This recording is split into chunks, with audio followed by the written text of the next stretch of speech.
Hello, everyone. Me, Nate Buchholz, and Andrew Smith are presenting our report on the Red Lion in St. Louis. Our hope is to gain greater insights into how the Red Lion Hotel operates. We hope that um, we can give a better understanding of what may be going on in the hotel, so that we're able to give a final recommendation on the improvements. Can you go to the next slide, Andrew? In this presentation, we're going to be speaking about how we selected our hotel. In the process, we went through and gathering criteria in order to make sure that we're selecting the best hotel for our analysis. After that, we're going to go through the procedures and how we gathered up the data to create a great analysis and using our data in the right way. Next is the actual general analysis, in which we took the data and we found our findings and correlations and analysis about the data to use for our recommendation. And then lastly, we're going to speak about our final recommendation as far as what the hotel needs to do to improve. I can go to the next slide, Andrew.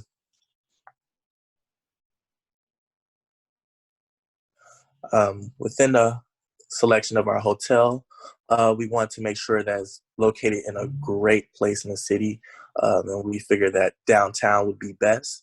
It's located near the Enterprise Center and the Union Station.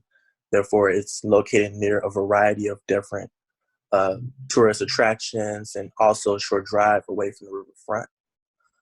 We also noticed that its competitors are well-renowned hotels in the Holiday Inn, as well as the Marriott. And to the table to the right, you'll notice a lot of different characteristics about our hotels that are very similar in their nature as well.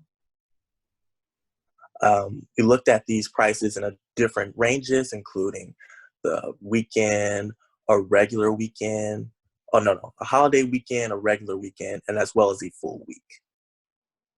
Would you like to go to the next slide, Andrew? So for our project, we started scraping reviews from websites like Yelp.com, Hotels.com, Bookings.com, TravelAdvisor.com, and Expedia.com. The data we collected included the name of the reviewer, the actual review body, the date the review was posted, night stayed, and rating, website permitting. So Yelp was a website that did not allow web scraping on their rating because it shows up as like a picture on their website. So because of that, the good news is that Yelp reviews and most of the time just didn't have that many reviews. So for that one, we were able to easily just manually type in the ratings ourselves. And then Yelp wasn't alone on that either. The other websites other than Bookings.com also had the same like style of ratings, so they were also not being able to be scraped. But Bookings.com was. So the way we got around that is we got as many reviews from Bookings.com as possible, and trained a monkey to be able to classify all the other ratings, all the other reviews into their respective ratings. So we trained our monkey with our Yelp and Bookings.com ratings and let it accurately predict the ratings for other reviews. The next step we took was cleansing our data. So we made all of our ratings out of 5 uniformly. Some were out of 10, but most of them were out of 5. So we decided to stick with that. And our dates were set to the day, month, year format. And our geographical location format was split into 3 different cells. So there was the city, there was the state, if applicable, and there was the country. We removed any data that was not able to be formatted correctly or had multiple missing components. And then we also created a VLOOKUP formula to classify the sentiments of each review as very good, good, okay, bad, and very bad for each of the 1 through 5 ratings. Each data set was then combined to create a master spreadsheet that we used for the analysis. So our initial findings for this is we found out where all of our guests are coming from.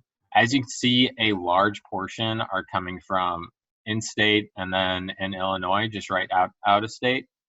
We believe this is because of the location that it's in. Like we said, it's right in between Busch Stadium and Enterprise Center.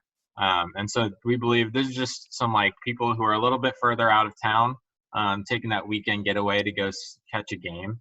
And it's actually really good for the hotel because as hockey is more in like fall to winter and even spring, and baseball is more from that spring to summer to fall, there's always going to be like demand for those hotel rooms because there's always games going on.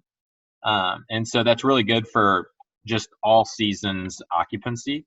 And then as you can see on the right, this is definitely not an international hotel. Almost everyone was from the United States with just a few outliers, 5 from Canada, 1 from France, 1 from Spain. I think there were 2 from the United Kingdom, and a little bit more. And so this just isn't that much of an international tourist center, but we also believe that's just because St. Louis isn't really an international tourist destination. And we think that's kind of a shame. And we also believe that if we get up those reviews, then this could be an international hotel. So our initial findings with the monkey learn word clouds, we took all the reviews and put them into sentiments of positive, negative, and neutral, and let the monkey classify them.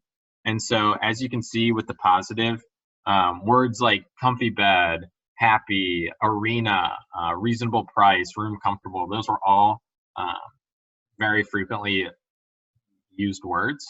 And so it seems like a lot of people really enjoyed the main hotel facilities here.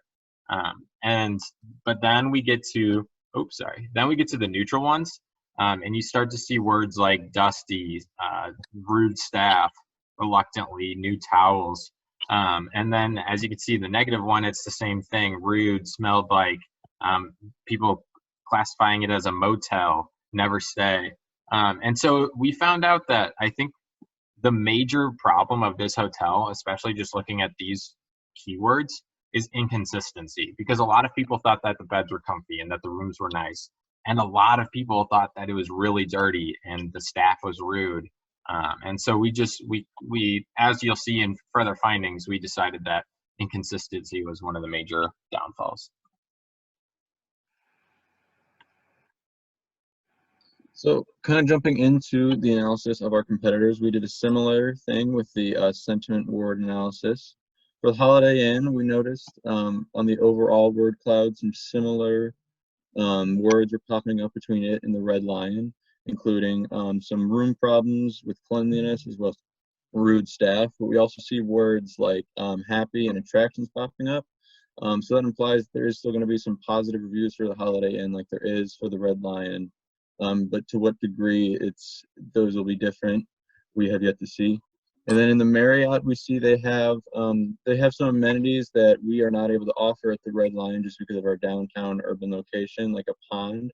We also see the word apology popping up, which implies that they have excellent customer service. And based on some of the Red Lion sentiment analysis, that's something that we can improve upon. So that's something to take note of for the Marriott. And you can go to the next slide. So taking a look at some of the actual review numbers, we see the distribution of how many reviews we're getting for each type across the 5. How we did this in the data is we took each review and classified it on a scale of 1 to 5, 1 being very bad, 5 being very good, and everything in between. And then we went and we saw how many reviews for each hotel there were. So when we're looking at the Red Lion, we see that very bad is far and away the most of our reviews. Almost 200 reviews make up that category. And in the Holiday Inn, we see a similar distribution with very bad making up most of the reviews, but we still see their good reviews and very good reviews are closer behind than they are on the Red Lion. So going back to that sentiment analysis, you can see that the Holiday Inn maybe has some better customer service than the Red Lion does, which makes up for some of the lesser facilities that they have, something that the Red Lion could improve upon to make up for their current facilities. But then when we look at the Marriott, we see that they are far and away the best hotel of the 3. These are all 3-star hotels, yet the Marriott has the most good and very good reviews. Marriott is just a name that carries a lot of weight with it, and they are able to offer a lot that the Red Lion isn't with their location maybe. But they also just have better staff and better customer service, which is something the Red Lion greatly needs to improve upon, which if we go to our next slide, we'll see in more detail. So we highlighted some of our weaknesses. So cleanliness was far and away something that needs to be improved upon. If we want to live up to the name of being a 3-star hotel, we need to have consistently clean facilities. And as well, if you want to be a 3-star hotel, you need to have a consistent staff attitude that matches that 3-star hotel branding, so that they are, you know, always polite to guests and are always welcoming and are always accommodating to anything they might need. So looking at these graphs, we look a little more in depth into some of some of the review numbers for Red Lions. We see in 2018 is both the spike, the peak for our bad and very good reviews. But in 2019, we see a decrease in all of the reviews, which just implies a lowering in occupancy. We believe this is probably related to the large amount of bad reviews that did exist in 2018, which leads to some lower occupancy. 2020 is not a full year of data, so can't quite compare it to 2018. And 2019 is also being affected by the COVID-19 pandemic, but we can still see that the numbers are continuing to decline. So we can see that the amount of bad reviews is affecting the Red Lion's reputation. Taking a look at the graph below it, we again see that our spike in 5-star reviews was in July of 2017. We have not been back there since. We've been averaging around 3 to 2, which just implies that we've been more middling, which is we have a worse reputation than maybe the Marriott or Holiday Inn. We can see that at the beginning of 2020, the reviews were starting to go on the up and up. So there were maybe starting to make improvements. But again, with COVID-19, some of the review data is skewed. So if we go to the next slide, our final recommendations for Red Lion is they need to completely renovate their facilities with area updating, adding the Union Station in the area, as well as St. Louis just in general, having more and more capital put into it. They need to update and become more of a accommodating tourist hotel and business hotel. We think they have a great location in being so close to the Enterprise Center and downtown, that if they just market that better, they could attract more tourists and more businessmen. And then staff training would just improve their some of that the problems that they were having with the staff being considered rude. We could improve that and have just a consistent overall positive staff attitude. So in conclusion, we think Red Lion, they have a lot that they can offer with their location, and if they make some of these improvements, they can really live up to that 3-star hotel name.